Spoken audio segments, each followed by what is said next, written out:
मेरे पूरे जिस्म में दर्द हो रहा है, पूरा जिस्म अकड़ रहा है। आह, कम से कम अब तो मुक्ति मिल जाए। कोई तो बुलाओ डॉक्टर को। कलावती कराहते हुए बोल रही थी। शांत हो जाओ माँ, लो मुंह खोलो, दवा पिलानी है।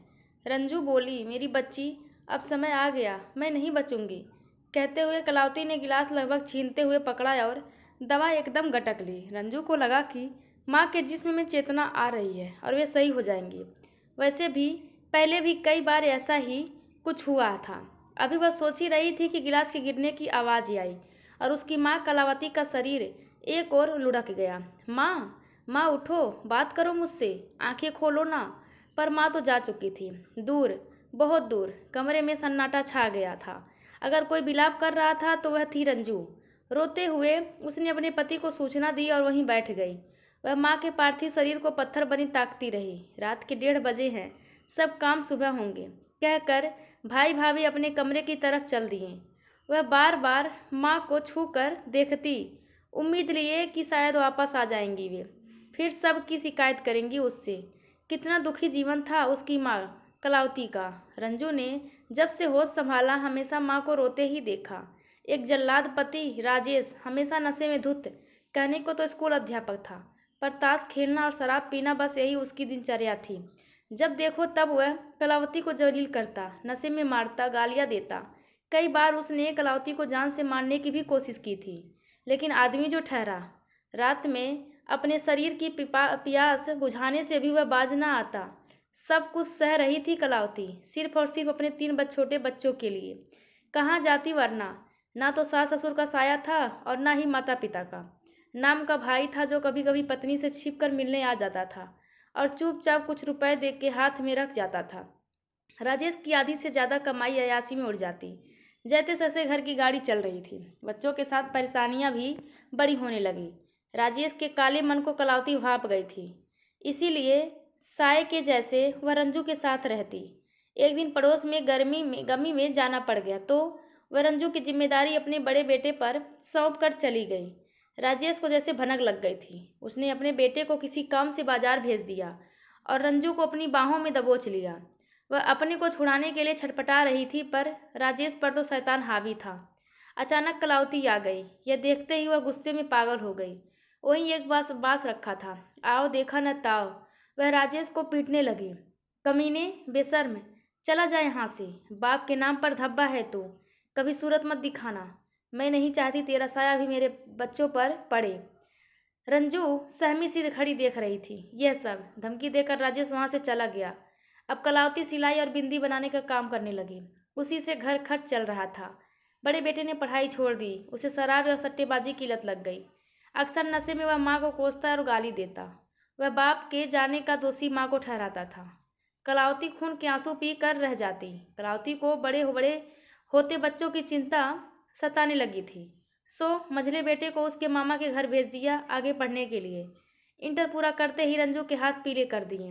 मैं मझले बेटे की पढ़ाई पूरी होते ही नौकरी लग गई बैंक में। कलावती ने उसका विवाह कर दिया, जबकि बड़ा अभी कुंवारा था। आशा के विपरीत मझले बेटे की बहू ने सबकी जिम्मेदारी से बचने के लिए अलग घर बसाने की पेशकश की और शहर से बाहर चली गई। फिर कभी नहीं आई। कितनी बार कलावती ने उसे बुलाना चाहा, पर उसे नहीं आना था, सो नहीं आई। टूट चुकी थी कलावती। अब बड़े बेटे की जिम्मेदारी से निपटने के लिए उसका भी विवाह कर दिया। इसी बीच राजेश को कैंसर हो गया। दर दर भटकते अब उसे घर की याद आई थी। कलावती को याद करता हुआ किसी तरह पहुंच ही गया उसके पास। अपने आखिरी दिनों में उसने अपने किए कि कई बार कलावती से क्षमा मांगी। कलावती ने उसे घर में रुकने की इजाज़त तो दे दी, पर दिल से माफ़ नहीं कर पाई। अब घर एक जंग का मैदान हो गया था। कलावती कुछ भी कहती, बहू दाना पानी लेकर चढ़ जाती। आखिरकार एक दिन राजेश ने इस दुनिया से विदा ले ली। धीरे धीरे गमों को पीते हुए कलावती भी बिस्तर से लग गई। उसके पैर बेकार हो चुके थे। बहू उसकी कोई भी जिम्मेदारी नहीं लेना चाहती थी, उल्टा आए दिन अपना हिस्सा मांगती। कलावती के पास अगर कुछ था तो यही एक मकान, जहाँ अब वह जिंदगी के बाकी बचे दिन काट रही थी। सबकी नज़र उस मकान पर थी। शायद कलावती की आंख बंद होने का इंतजार था। कलावती ने एक आया मीना लगा ली थी, वही उसके काम नहलाना धुलाना आदि करती थी। आए दिन कलावती रंजू को फ़ोन करके उसके घर के हाल चाल लिया करती थी और सदस्यों की शिकायत करती। रंजू जब भी भाभी को समझाना चाहती वह टका सा जवाब देती। हार कर फिर वह माँ को ही समझाती। कलावती अक्सर रंजू से बोलती, लल्ली तू नहीं समझेगी, मेरे जाने के बाद पता चलेगा। सारा जीवन दे दिया पर कोई अपना नहीं हुआ। यह दुनिया पैसे की है, मुझे कोई नहीं पूछता। सारे दिन गफलत में पड़ी रहती हूँ। जिस दिन कुछ खाने को मांग लिया उसी दिन तूफान। जीजी जीजी मीना की आवाज़ से रंजू चौंकी।